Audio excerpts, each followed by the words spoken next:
This is Keith Thompson of Reformed Apologetics Ministries. One of the most common arguments against sola scriptura raised by Catholics is, if Scripture is the only authority, then how do you know which books are inspired, seeing as Scripture itself does not tell you?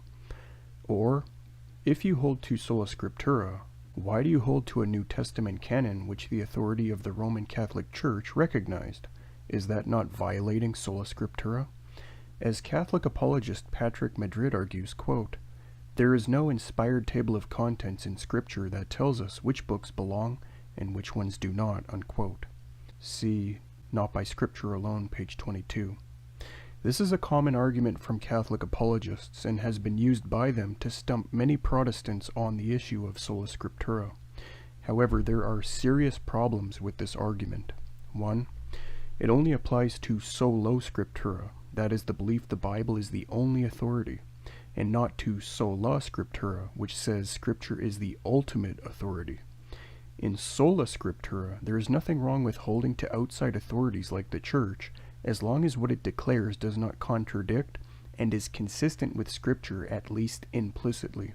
See the Westminster Confession of Faith 1:6-7 and 1:10. Thus, there is no problem with a sola scripturist affirming the Church's affirmation of the canon, since the criteria the Church used to recognize the canon in the 4th century can be validated biblically, at least implicitly. For instance, the Church used the criteria of apostolicity to decide if a New Testament book was Scripture, that is, if a book was written by an apostle or a companion of an apostle. Now, any good conservative New Testament introduction will give the internal biblical arguments that a book was written by an apostle or someone close to one. See, for example, Donald Guthrie's, D.A. Carson, and Douglas J. Moo's New Testament introductions.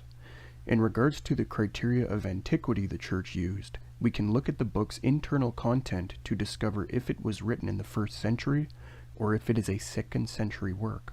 New Testament scholars do this regularly. Any good introduction will provide the internal arguments that a book was written in the 1st century.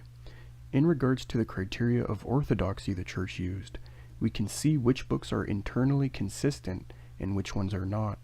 So there's nothing inconsistent about a sola scripturist affirming the authority of the Church and recognizing the canon, since when we go to the books it recognized, we see that its determination is consistent with those scriptural books, at least implicitly. 2. When making this argument, Catholic apologists assume those at those 4th century councils who recognized the canon were Roman Catholics, or were part of a Roman Catholic Church. However, no one at those councils believed what modern Rome claims one has to believe in order to be Roman Catholic, teachings which Romanism claims were always believed by the Church. For example, private and frequent confession to a priest over both venial and mortal sins, papal infallibility, the Assumption and Immaculate Conception of Mary, the Mass as the same propitious sacrifice of Christ represented, the idea the Pope alone has the authority to interpret Scripture, etc. None of those 4th century Christians at those councils believed these essential Catholic teachings. Hence, it's erroneous for modern Catholics to claim those at those councils which dealt with the canon were part of their modern religious system. It was the Christian Church, not the papal system, which discerned the canon in the 4th century. 3. Protestants are much like the early Christians prior to the councils of Hippo and Carthage. You see, these Christians held to certain books as inspired without a council or a pope being their ultimate authority on the issue. Irenaeus, Justin Martyr, Athanasius, etc. all held to canonical books as inspired long before Carthage and Hippo were convened. They did not have a pope or council dictating to them which books must be accepted and rejected. If modern Romanists are going to condemn Protestants for doing this, then they must also condemn these earliest church fathers for doing it as well, if they are going to be consistent. Now, Rome falsely claims her tradition is the basis for the establishment of the biblical canon by the Church in the 4th century, when the councils of Hippo and Carthage spoke on the list of books. This is what Robert Sungenis argues in his book Not by Scripture Alone, page 270. However, Rome's views of tradition are 1. The idea the apostles handed on a body of oral teaching containing doctrine not found in Scripture, or 2. The idea the tradition of the Church clarifies the true meaning of Scripture. However, the Council of Hippo and the Third Council of Carthage from the 4th century, which dealt with the canon, never stated they knew what the canon was because they had teachings or traditions from the mouths of the apostles stating which biblical books were canon. Nor can we say they had a historic interpretation of the content of Scripture and therefore came to the realization of the canon by that means. That makes no sense. Thus, Rome's definition of tradition cannot be appealed to as the basis for the determinations of these councils concerning the canon. The councils did not use any so-called apostolic tradition for this. Instead, they used various criteria in order to discern the canon. They did not claim they had oral teaching from the apostles stating which books were true.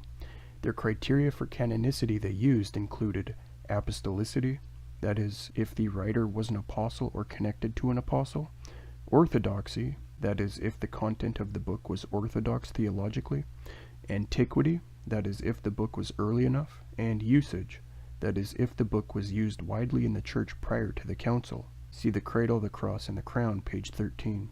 Hence, in light of the aforementioned facts, it is completely erroneous for Roman Catholics to claim the Roman Catholic Church gave Protestants the Bible, or that without Romanism or her alleged apostolic tradition, Protestant sola scripturists couldn't discern the canon of Scripture. This is false. Thanks for watching.